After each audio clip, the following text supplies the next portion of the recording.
Bronze to Sato Shun of Japan, silver to Kagiyama Yuma, his teammate, and gold to Mikhail Shaidorov of Kazakhstan. Oh my god, something happened that changed the Olympic figure skating standings in one night. Mikhail Shaidorov of Kazakhstan won the gold medal in men's singles at the 2026 Winter Olympics. He scored a personal best total of 291.58 points. The favorite before the event, Ilia Malinin of the United States, finished 8th after multiple falls. The men's singles event included both a short program and a free skate. Final results were based on the combined scores from both segments. Shaidorov's total of 291.58 points placed him first overall. Official results confirm that Yuma Kagiyama of Japan won silver and Shun Sato of Japan won bronze. Shaidorov is 21 years old. According to Reuters, he delivered a free skate that included multiple quadruple jumps. His program also featured a triple Axel quadruple Salchow combination. That element carries one of the highest base values in men's figure skating. Clean execution of those jumps increased his total technical score.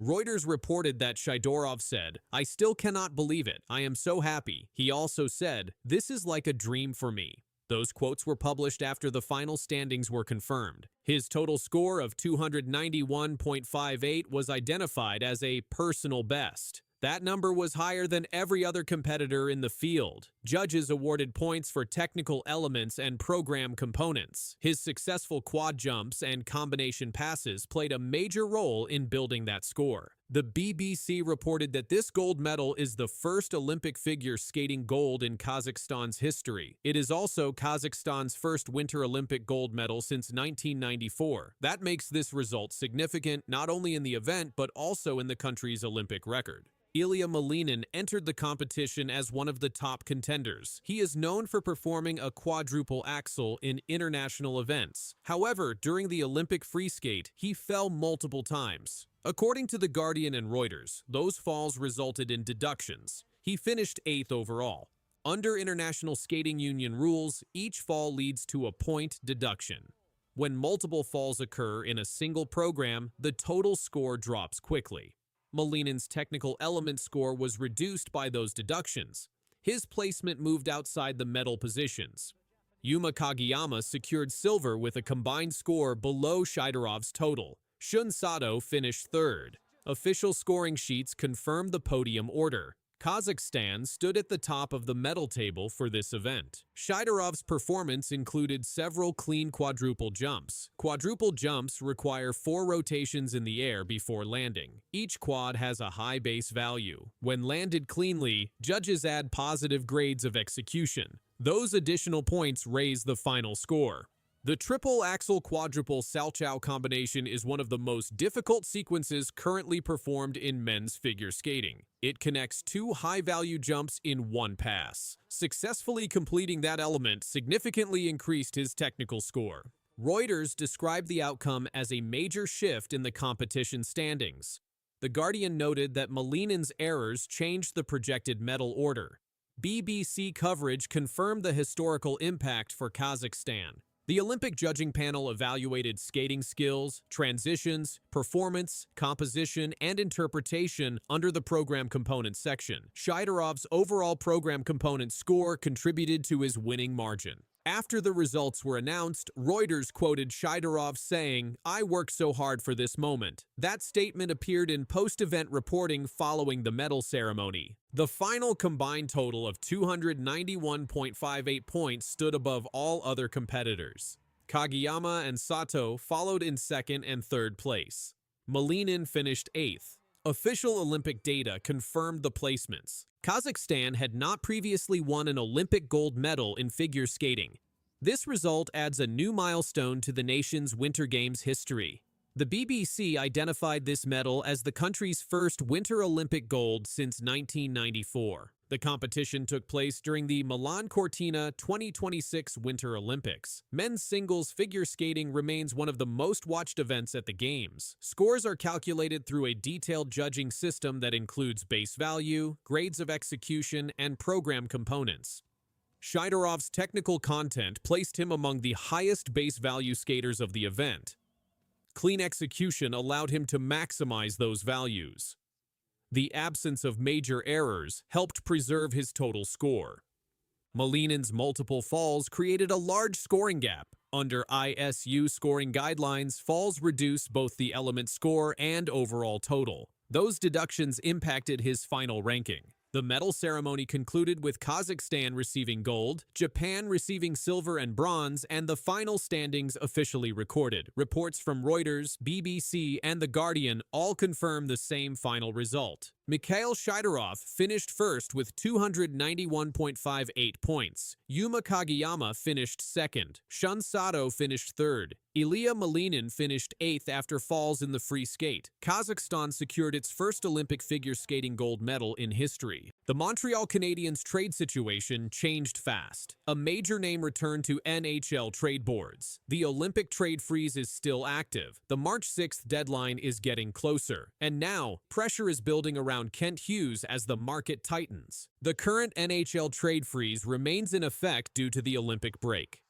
According to league operations guidance, the freeze will lift at 11:59 p.m. Eastern on February 22nd. Until that moment, no trades can be officially processed. Teams are limited to discussions and internal evaluations. During this pause, new reporting placed Montreal back into active trade conversations involving a high-profile forward. Multiple trade tracking outlets relisted the player as being monitored ahead of the deadline. That development placed the Canadiens directly into renewed speculation. General manager Kent Hughes has not confirmed any finalized move. However, league reporting in the last 24 hours indicates Montreal is evaluating roster flexibility and cap structure as part of its deadline framework. The organization is balancing competitive positioning with longer-term planning. The Canadiens entered this season in a development phase. Over recent weeks, internal improvement has been noted, including stronger production from younger players. Juraj Slafkovsky scored twice in Slovakia's Olympic opener, drawing league-wide attention during international play. His performance adds another variable to Montreal's forward evaluation process. The Olympic tournament has temporarily shifted focus away from NHL action. However, front offices continue to operate behind the scenes. General managers across the league are using this window to reassess needs before the trade freeze ends. For Montreal, recent trade reporting centered on forward depth and contract management. The Canadiens have salary commitments that require careful navigation before absorbing additional contracts. That financial structure directly impacts what type of move is realistic before March 6th. Several teams around the league have recently pulled players off the market, shrinking available inventory. That reduction affects all buyers, including Montreal. Fewer available forwards mean increased demand for those who remain listed in trade discussions. League insiders reported that Montreal has monitored multiple scenarios, including potential hockey trades rather than rental acquisitions. A hockey trade typically involves exchanging roster players with term remaining on contracts. That type of move can preserve long-term balance. Kent Hughes has previously emphasized patience in roster building. During past media availabilities this season, he has stated that the organization will not rush decisions that compromise future flexibility. While no direct new quote was issued in the past 24 hours, current reporting reflects continuity in that approach. The Canadiens' current record places them in a competitive but uncertain position within the Atlantic Division. That standing shapes deadline calculations. Teams firmly outside playoff contention often sell assets. Teams securely inside tend to buy aggressively. Montreal sits in a middle zone, which complicates direction. As of this week, trade boards show rising interest from other clubs in scoring wingers. Demand across the league increases leverage for selling teams. That dynamic could raise acquisition costs for Montreal if it chooses to proceed.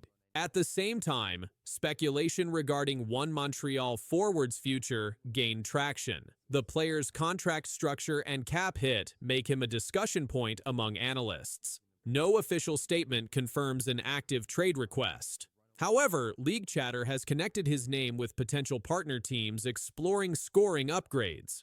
This renewed attention follows a quieter stretch earlier in the season. The timing aligns with the approaching deadline window. Once February 22nd passes, teams will have roughly 12 days before March 6th to finalize transactions. The Canadiens' front office must weigh multiple factors during that short period. These include current roster chemistry, long-term development of prospects, draft capital, and financial constraints. Slavkovsky's Olympic showing adds context to the forward group's trajectory. International performances often influence perception across the league. Strong play can increase a player's market value or reinforce internal confidence in retaining certain assets. Montreal's leadership structure also shapes decisions. Head coach Martin St. Louis continues to oversee a roster that blends youth and veterans. Coaching deployment trends may factor into trade discussions if certain players are used in reduced roles. League sources in the past 24 hours emphasized that Montreal has not publicly committed to being a buyer or seller. That ambiguity is strategic. It prevents other teams from gaining leverage during negotiations. The trade market this season has shown volatility.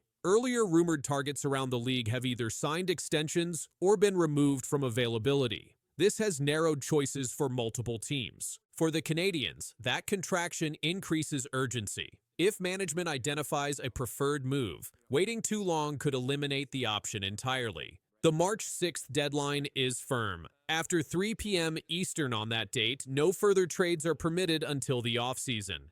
This timeline compresses decision-making into a limited span once the freeze lifts. Montreal's current cap space will determine flexibility. Absorbing a significant contract may require moving salary in return. That can complicate negotiations. League analysts note that hockey trades are harder to complete than rental deals because both teams must exchange present value. Montreal's willingness to consider either route remains under evaluation. The phrase "trade plans destroyed" reflects how quickly circumstances have changed. Within days, fresh reporting reshaped perception of availability and leverage. Kent Hughes and his staff continue internal meetings during the Olympic pause. Scouting departments are compiling updated reports. Conversations with other general managers remain ongoing, even if no transactions can yet be finalized. The Canadiens' position is not static. Standings could shift before the deadline. Injuries across the league may create new demand. Contract talks in other cities may reopen unexpected options. All of these elements intersect within the next 2 weeks. Montreal's approach must account for competitive goals, financial structure, and player development. Public reporting confirms the organization is actively reviewing those layers. When the freeze lifts at 11:59 p.m. Eastern on February 22nd, the next phase begins. From that moment until March 6th, trade activity across the NHL is expected to accelerate. For now, the Canadiens remain in evaluation mode. Trade boards show their name attached to renewed speculation. League insiders continue to monitor developments closely. The deadline clock continues to move forward.